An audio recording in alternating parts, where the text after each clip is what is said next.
চট্টগ্রামে বড় পরিসরে এই দিনটি উদযাপন করা হয়ে থাকে। আমরা চট্টগ্রামের এই মুহূর্তের খবর জানবো সহকর্মী প্রণবেশ চক্রবর্তীর কাছ থেকে। প্রণবেশ, জেনে নিতে চাই চট্টগ্রামে আজ দিনভর কি আয়োজন রয়েছে, এই মুহূর্তে শহীদ বেদির চিত্রটাই বা কেমন?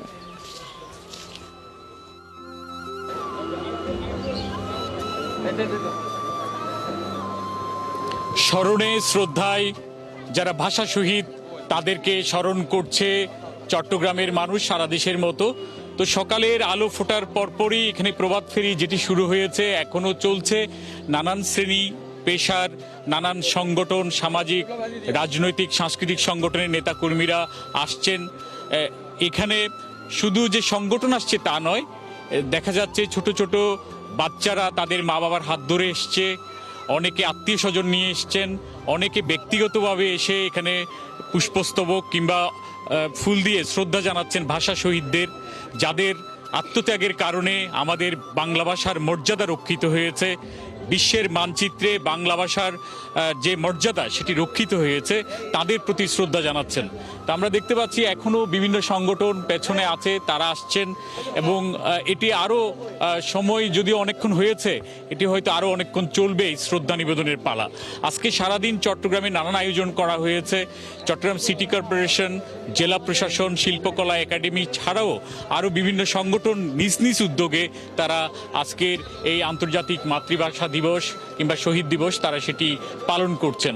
শহীদদের স্মৃতি অমর করতে যা যা করণীয় সেটি যেন করা হয় সরকারের পক্ষ থেকে তো বটেই, সামাজিক সাংস্কৃতিক সংগঠনগুলো যেন নিজ উদ্যোগে প্রজন্মের কাছে এটি বাঁচিয়ে রাখেন সেটি প্রত্যাশা। এখানে যারা আসছেন তাদের কাছ থেকে আমরা একটু শুনতে চাইব আজকের এই দিনে আপনাদের প্রত্যাশা কি, একটু যদি বলেন। ধন্যবাদ। 21শে ফেব্রুয়ারির এই দিনে আমাদের প্রত্যাশা হচ্ছে একটি নতুন বাংলাদেশ, যে বাংলাদেশে আসলে ক্ষুধা দারিদ্র্যমুক্ত আমাদের যে স্বপ্ন ছিল, মুক্তিযোদ্ধাদের যে স্বপ্ন ছিল, সাম্যের ভিত্তিতে, ন্যায্যের ভিত্তিতে একটি বাংলাদেশ আমরা চাই। ভবিষ্যৎ প্রজন্ম যাতে স্বাধীনতার সুফল ভোগ করতে পারে এই আশাবাদ ব্যক্ত করি। ধন্যবাদ। শুনছিলেন আসলে স্বাধীনতা যুদ্ধের যে মূল কথাগুলো, ন্যায়ভিত্তিক সমাজ, সাম্য, সেগুলো যাতে প্রতিষ্ঠা হয় সেই কথাই তারা জানাচ্ছেন। এইখানে আমি আরেকজনের কাছ থেকে শুনতে চাইবো যে আজকের এই দিনে আপনারা নতুন প্রজন্মের কাছে কি বার্তা দিতে চান? নতুন প্রজন্মের কাছে আসলে আমাদের এই যে সাংস্কৃতিক আগ্রাসনের এগেনস্টে যে আমাদের বাংলাদেশ ভাষা আন্দোলনের মাধ্যমে যে আমাদের স্বাধিকার আন্দোলনের সূচনা হয়েছিল, যে 24-এর গণ অভ্যুত্থানের মাধ্যমে আমাদের দেশে যে নতুন সরকার গঠিত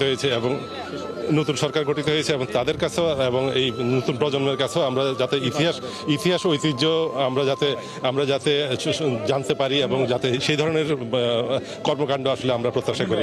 তো শুনছিলেন ইতিহাস, ঐতিহ্য, সংস্কৃতি সেটা যাতে রক্ষিত হয়, নিজের সক্রিয়তা যাতে বজায় থাকে সেই আহ্বান সেটা জানাচ্ছেন এবং নতুন প্রজন্মের কাছে ভাষা আন্দোলনের যে ইতিহাস সেটি যাতে রক্ষিত হয় সেই কথাও তারা আমাদেরকে জানাচ্ছিলেন।